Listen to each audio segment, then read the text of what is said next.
This is the Palm Bayer, covering the week of May 4th through May 10th, 2026. The lead this week is fire, 3 days of it. Brush fires broke out at the compound on 3 consecutive days, Tuesday, Wednesday, and Thursday of last week. By the third afternoon, 6 homes were on a 1-mile evacuation order. No injuries, no homes lost.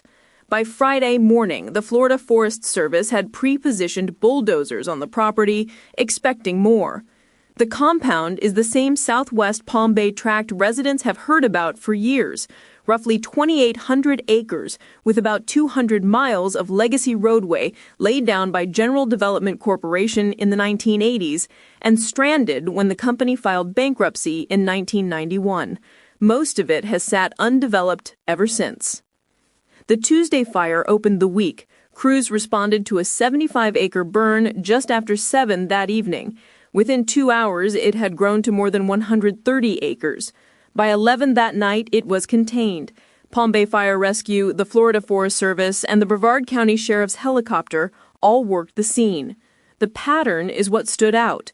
Palm Bay Fire Rescue Assistant Chief John Ringelub said 9 separate ignitions were burning independently. In his words, there were brush fires basically surrounding the original brush fire, and then we knew we had an issue. Wednesday brought another burn, this one near Atwell Street and Kentucky Drive, 40 to 50 acres, no evacuations. Thursday is when it pressed up against homes. A small fire in the morning, then a larger one just before 3 in the afternoon near Madden Avenue and Olivia Street. The afternoon burn worked roughly 100 acres at its peak, with 5 to 6 acres confirmed burned by the time crews held the line. Palm Bay Police issued reverse 911 calls to homes within a 1-mile radius. 6 homes evacuated. A red flag warning and a wind advisory were in effect at the time.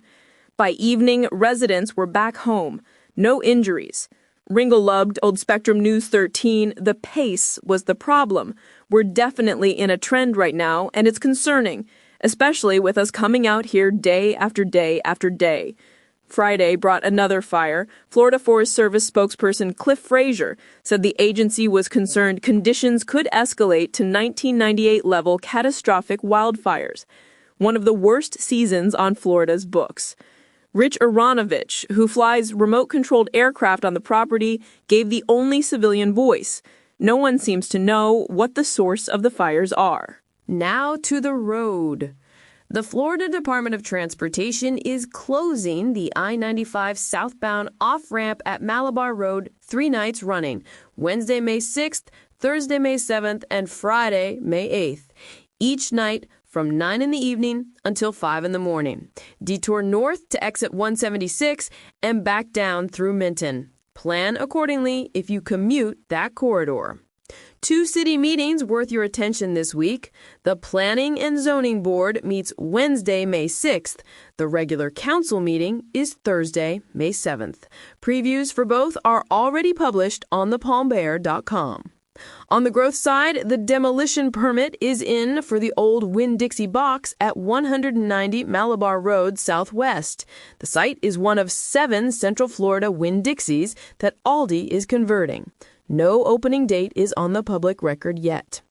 In the new build column, KB Homes filed 13 permits for a single-street subdivision push on Grappler Circle Southeast.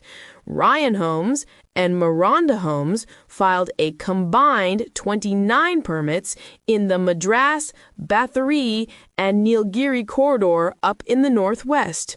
2 builders, 1 corner of the city, a lot of new rooftops on the way. The Brevard County Commission meets Tuesday, May 5th. 2 items move real money in Palm Bay's direction.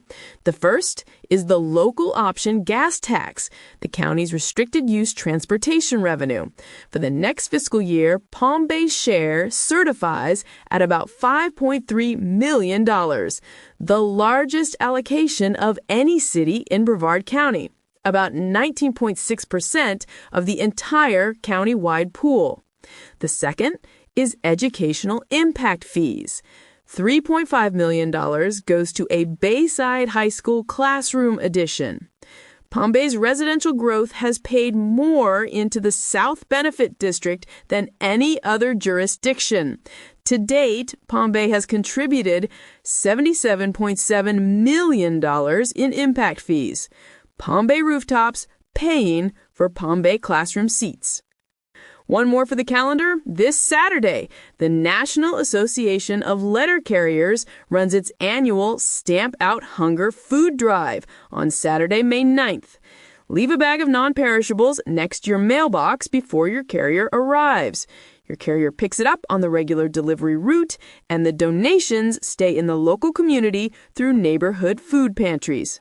The program is national, partnered with the Postal Service, the AFL, Carbon Monohypoiodite, United Way, CVS Health, and the United Food and Commercial Workers.